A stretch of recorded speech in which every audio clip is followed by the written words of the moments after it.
Let's talk about 4 key concepts that help grow service-based solopreneurs to agency owners. Stay tuned.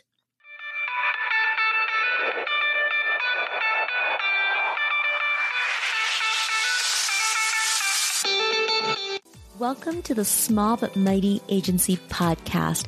If you're a creative consultant or agency owner who wants to know what the roller coaster ride really looks like to grow your business from one to many, you're in the right place. My guest and I pull back the curtains on the realities of growing and running agencies of different sizes and what it takes to build a team. And if you're anything like me, you want more than the highlight reel.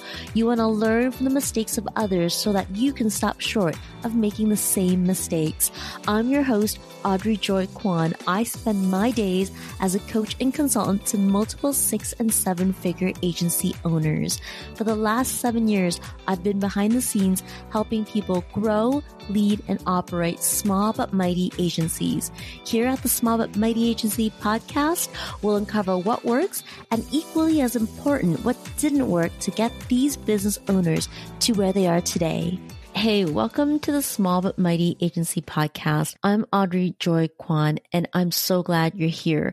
I wanted to start this year off by sharing 4 key concepts that help grow service-based solopreneurs to agency owners. If you've been here before, then you know that every day in my business, that's what I do. I help creatives, consultants, and agency owners grow their agency business.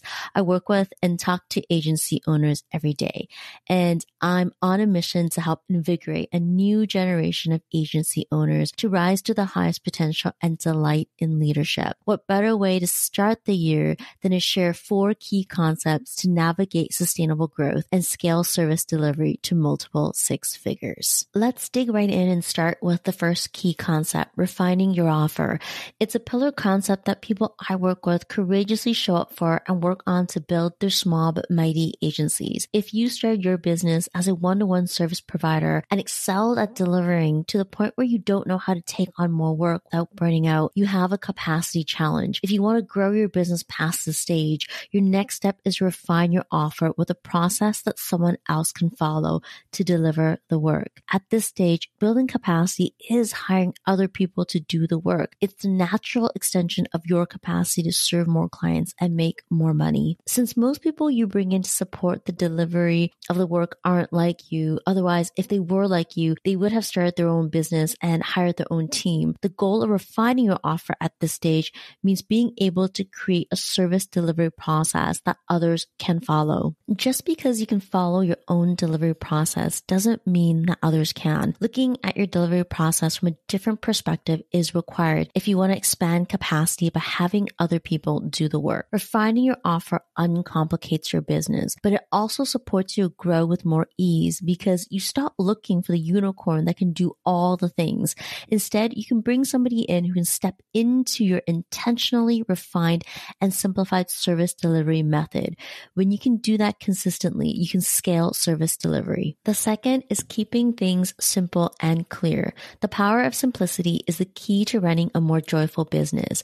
Yes, that applies to refining your offer and service delivery so that you can bring others to come in and do the work in your business. And it applies to your messaging. When you communicate what you do clearly and concisely and get rid of all the jargon that you think sounds smart, but really just confuses people, building your business gets easier. If refining your offer by uncomplicating your service delivery is the internal work to growing your business, then simplifying your messaging is the external work to growing your business. For example, my primary message is niche specific in one sentence. I help service businesses grow multiple 6-figure small but mighty agencies.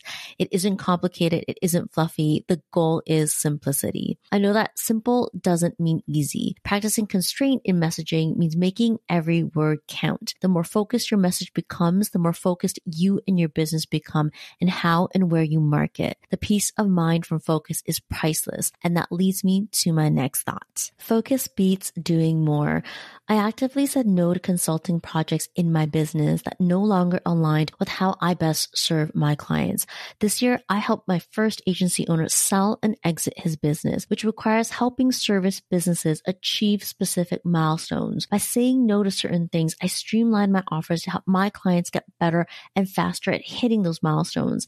Now, even if selling the business isn't a goal, having a business with a solid team around you to free you up to do more of what you love is the goal. It's easy to trick ourselves into believing that the more we do, the more results we get. I know I've been caught in that trap before. In fact, the more new things you add, whether that's a marketing channel or a new service, the more goalposts you create. When more is the strategy, nobody wins. Not you, not your business, and not the people you bring in to support you, especially when it feels like more is better. Focus is how we win. And for business owners, focus is a practice of constraint. In this case, it's a strategic constraint.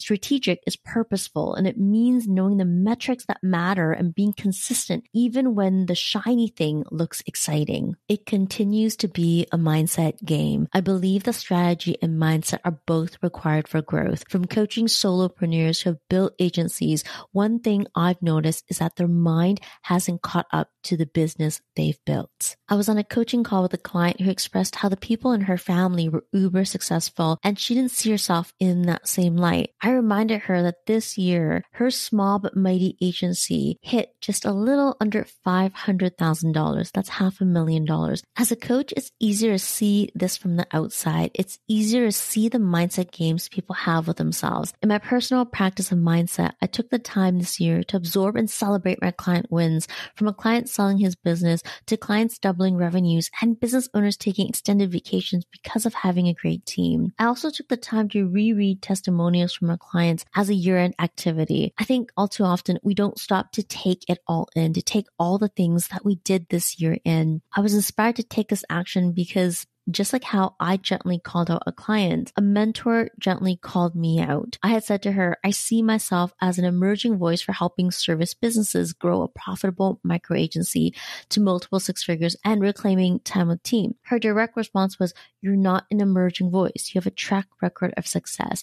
You are an expert. That shift in thinking has had a ripple effect in my business. There you have it, 4 key concepts that I will be applying to all the work that I do in 2022. And as you venture into the new year, my New Year's wish for you is to be surrounded by wonderful people who inspire you to grow in a way that best serves you and who genuinely care for you. May it be your best year yet. Thanks for listening to the Small But Mighty Agency podcast. If you enjoyed this episode, please leave a review on iTunes. It would mean the world to me.